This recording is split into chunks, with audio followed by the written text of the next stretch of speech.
أزول نصف يسون نقلا نغالدي تكلت نظام تيزان تيزوا قطن جديدة ماينوس غاف 52 دقائق سيتورا هاد المسلاي ساقي غاف تويزي نغ سوليداريتي مي هو يوان رد هكي يوسن تربعث نينا زوران دي زارتيست بانتر وكان أديلين إلمنداذ جيون نغمس دونك جورناليست كي هوسبيتاليزي دي لوبيتال بوبليك ستراسبورغ وكنا دن مسلايو غير غافو مساقي دونك سو جورناليست كندنيغ يوظن يساعتس غفلان ويوثن تربعث ينازورن هي قصدني وكان أثعونن دي زارتيست بانتر ديوث نتمنى لي ديالين ديال سونتر كولتوريل الجيريان أزكيا ذيل هنا à partir de 18h donc une expo vente يودي بغانا نروحن أديلين المنداز طارق اليحيوي il s'agit de ce jeune journaliste. Alors pour en savoir plus on reçoit aujourd'hui Ms Zohir Boudjma. Donc vous êtes Bonjour. Coordinateur de ce comité d'artistes peintres. C'est ça. Voilà, au profit de ce journaliste Tariq Lihyaoui. Azul Flech, bienvenue parmi nous. Alors pour en savoir, plus, justement, pour Aftemlili Thagien à le centre culturel algérien, donc une expo vente. Alors, deux mots, justement, éclairez-nous déjà un petit peu sur la situation de Tariq Lihyaoui. Donc, il est journaliste et il est hospitalisé à l'hôpital de Strasbourg, donc qui a pas mal d'ennuis en ce moment. Effectivement. Voilà. Tout d'abord, et quelles sont surtout les raisons qui vous ont amené à vous mobiliser en masse pour lui? Exactement. Alors, bon, avant toute chose, je tiens d'abord à remercier votre télévision et votre émission de Berber TV de m'avoir invité. Ça, c'est le premier média aujourd'hui qui nous offre ses portes pour avoir plus de visibilité à cette solidarité. Bon, Tariq Lihyaoui, c'est un monsieur qui porte en lui, on va dire, des valeurs extraordinaires parce qu'on vient de le connaître. On ne le connaît pas tous personnellement, mais on a eu...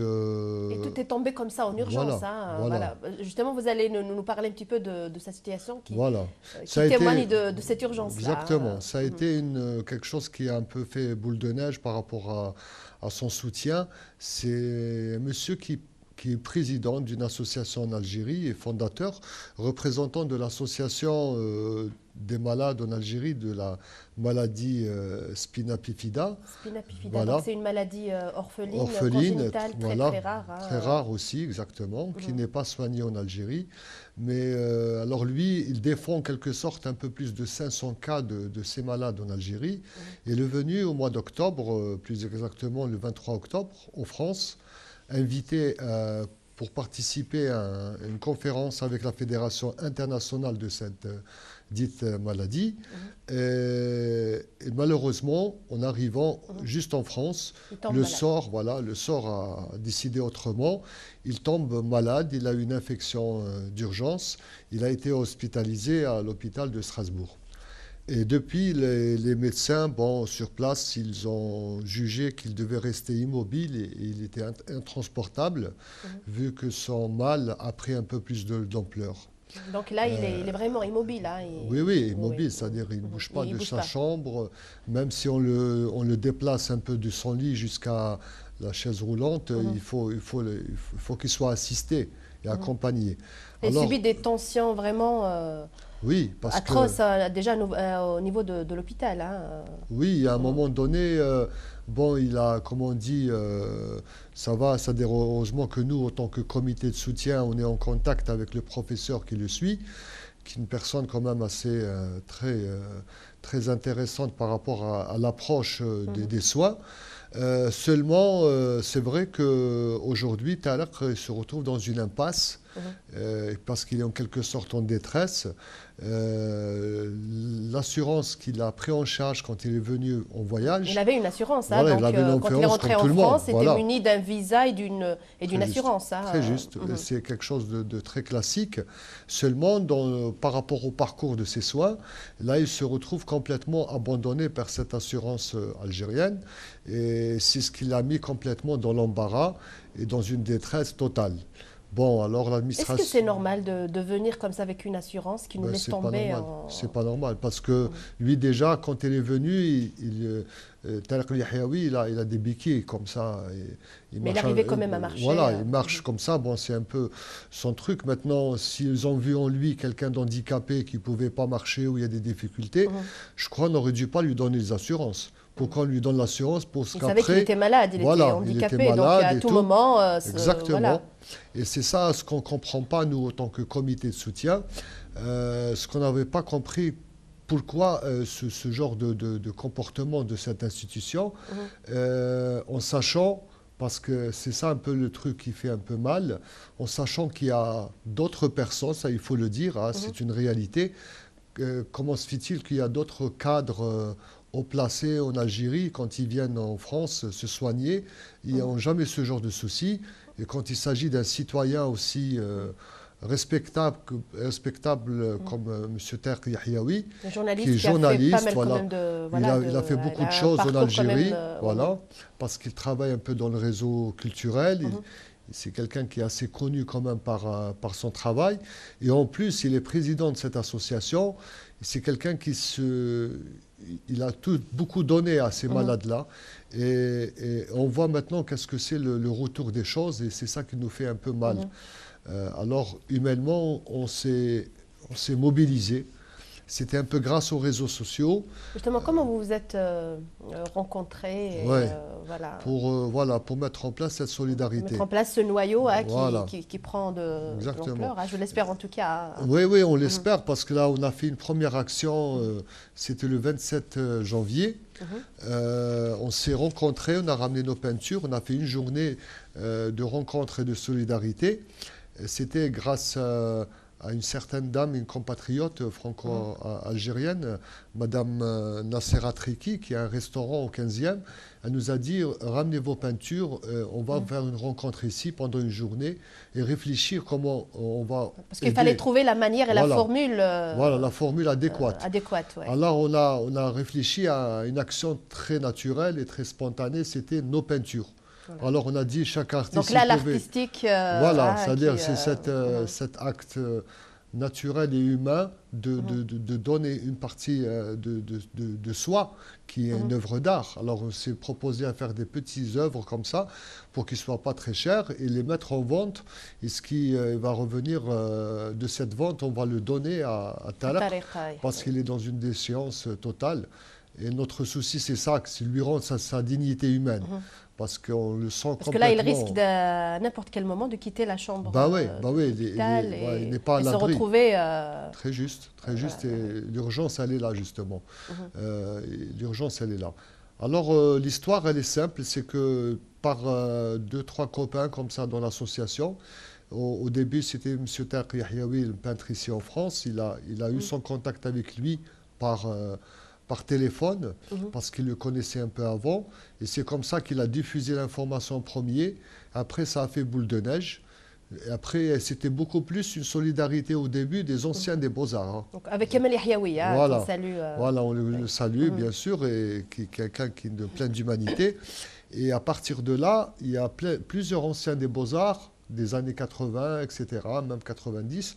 Et ces anciens, ils se sont communiqués un peu quelque part sur le réseau.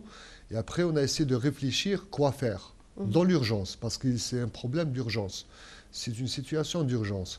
Et le premier acte, on a fait ça. On a fait cette journée du 27. Et à partir de cette journée, on a été contacté. Il y a eu l'intervention du Centre culturel algérien. Qu'on en était très sensible par...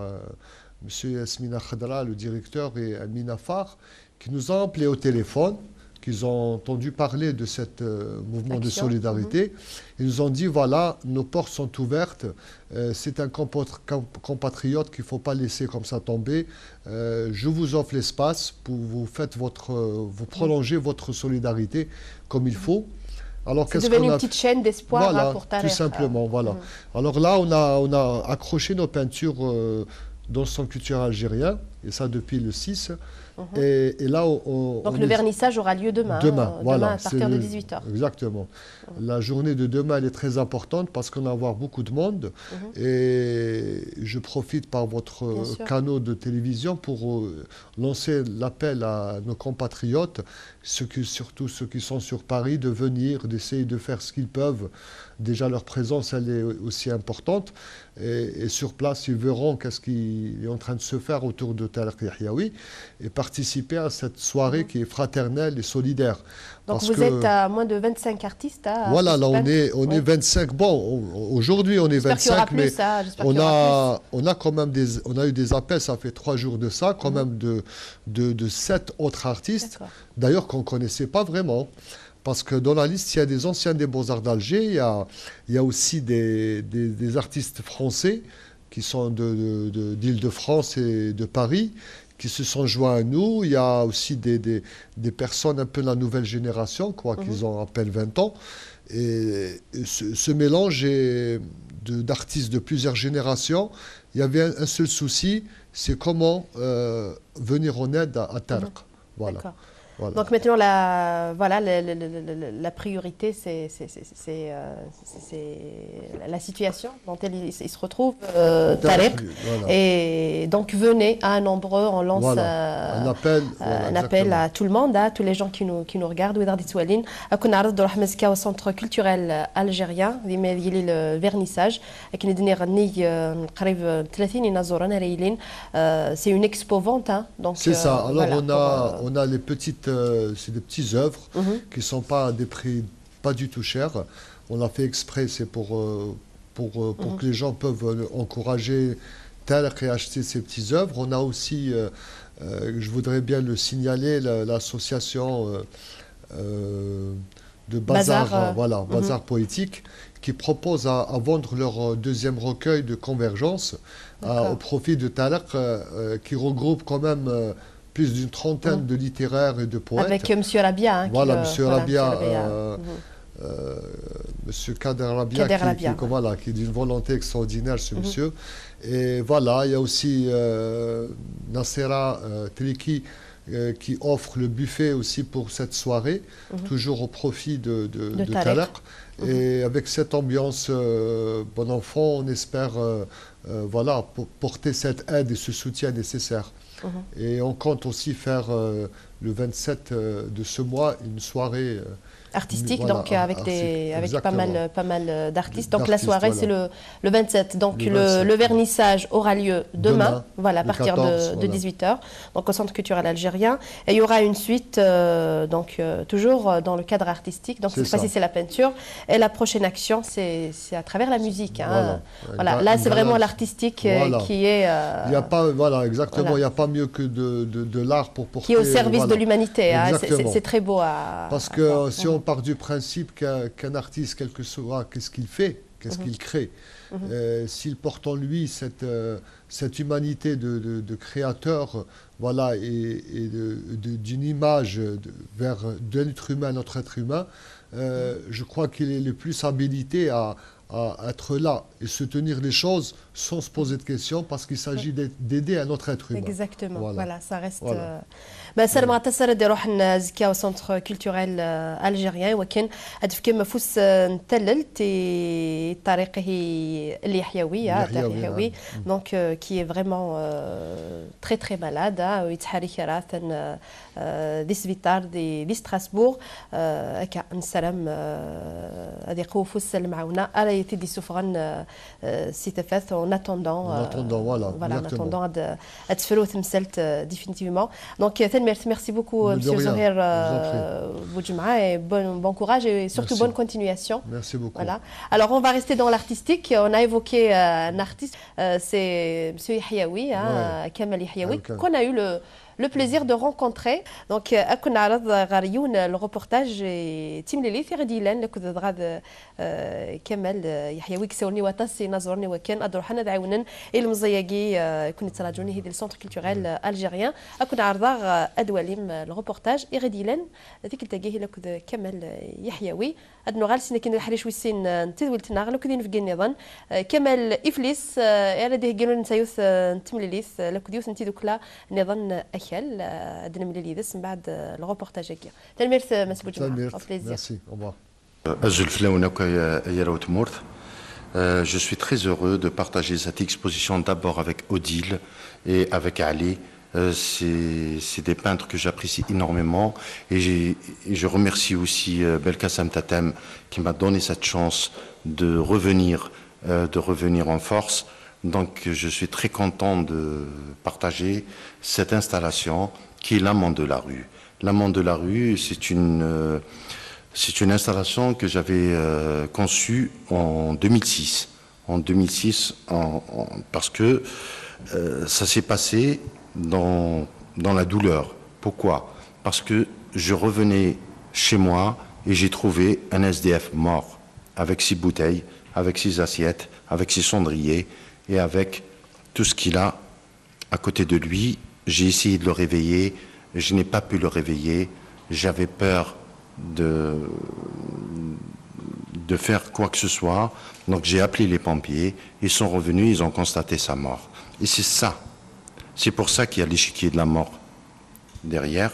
Donc ça a été un moment difficile pour moi, un moment décisif. Pourquoi j'ai écrit le poème de l'Amant de la rue? C'est pour ces gens qui vivent dans la rue, c'est pour la condition humaine et c'est pour tout ça. Donc voilà. Donc maintenant, je donne la parole à ma femme de dire ce poème de l'Amant de la rue et après je reprendrai la rue. L'Amant de la rue.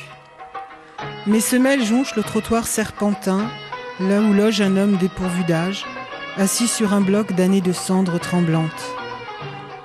À son côté, une bouteille sorcière tient sa force entre un grain de vie et un soupçon de mort, lui rappelle la grisaille des cieux encerclés. Je passais par là au hasard du bleu hivernal qui guidait mes pas tailleurs d'empreintes en fragments. Par-dessus les pavés en peine coule l'ombre du vieux manteau, décousu par les brûlures en ébullition, portant à manche ouverte la plainte de son locataire, buvant au goulot les vapeurs fortes de sa solitude. Sur la marche de la rue du rendez-vous s'offre un corps monologue aux yeux de la société. Il compte le naufrage de son âme sirupeuse dans les eaux troubles de l'ivresse orageuse.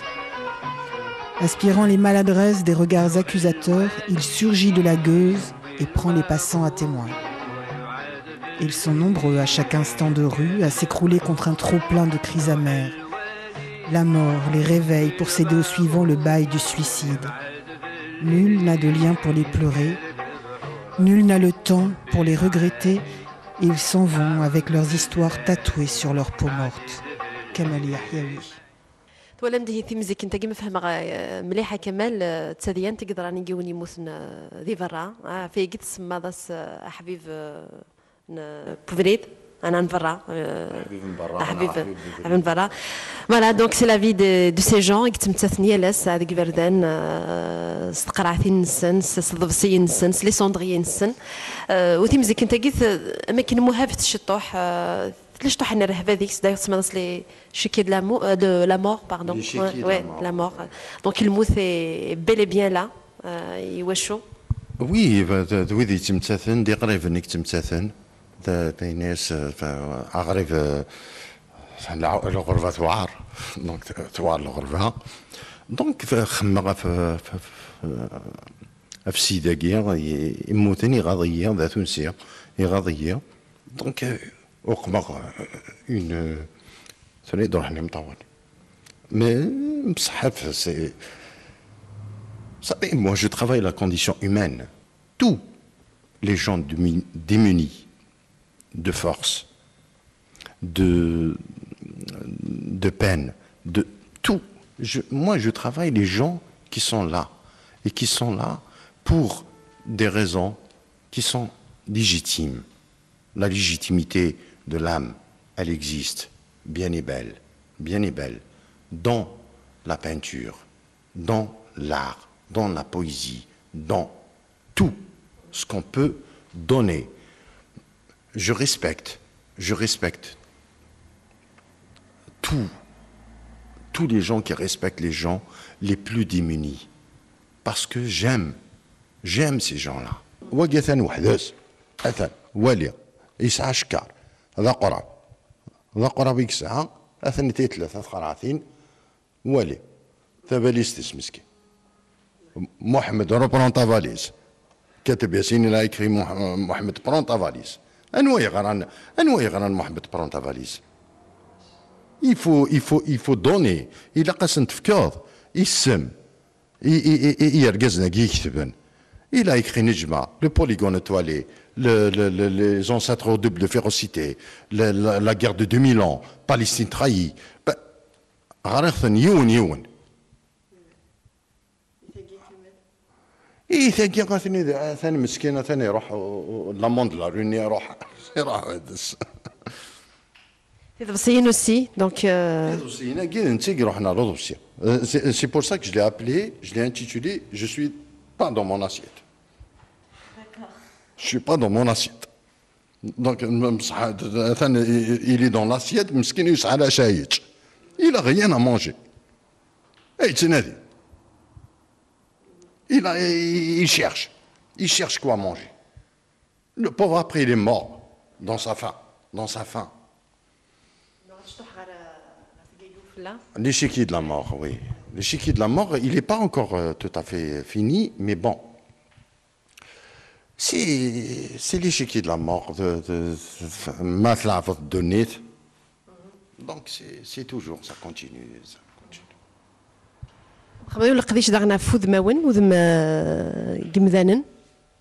Oui, ça c'est état des lieux d'un visage. C'est une planche à laver. J'en ai travaillé plusieurs planches à laver. Donc en fait, la planche à laver, dans ma tête, elle a toujours été, c'est le laver le mort. C'est le mort. Pourquoi la mort, elle est tellement existante dans ma vie? C'est parce que j'ai perdu beaucoup de gens chers. Donc c'est comme si il faut les laver de quelque chose. Donc là, c'est état des lieux d'un visage, voilà le mort. C'est le mort. Donc امشي لا امشي استضرا امشي قغال يعطيك مساحة جاهدة يعطيك مساحة فاش te remercie. تولي سن الخيالة ثنيضنا كين وقيلا دارقس تمطوث هذا سعادة شارد نض Nathalie, je voudrais terminer ça avec beaucoup d'humilité, d'amour. Je voudrais dédier tout mon art à ma femme Nathalie. J'ai écrit l'artère de l'amour, et puis là, c'est ma femme et moi. T'as pas un poème d'amour à lui dédier? Salut, porte fermée, couverture d'un autre livre abattu sur nous. Les pages du livre déchirées. Nejma, Nejma, ouvre ta porte, ta fenêtre. Autre hôte seulement dans ton couloir. Une seule femme nous occupe. Sa présence nous divise. Son absence nous réunit. C'est Kamali Hiaoui, dit, écrit par Kateb Yassine, pour ma femme Nathalie. Alors là, je trouve que l'expo est en plein mouvement, ça bouge. Est-ce que c'est voulu? Ça veut dire des choses certainement? Oui, c'est voulu d'abord parce que pour moi, pourquoi j'aime que ça bouge, parce que l'art, après, une fois que l'artiste a fait son œuvre, et là, ça ne lui appartient plus. Elle appartient à la personne qui la regarde. Et justement, donc, comme il y a 1001 regards, des millions de regards, une œuvre elle bouge sans arrêt. Quand vous écoutez, depuis que je suis devenu galliériste, je m'aperçois que les gens parlent d'une œuvre totalement différente, comment ils la ressentent, comment elle vit en eux. Donc, une œuvre, même si elle était fixe, elle est toujours en mouvement. Voilà, c'est pour ça que j'aime beaucoup que cette œuvre bouge.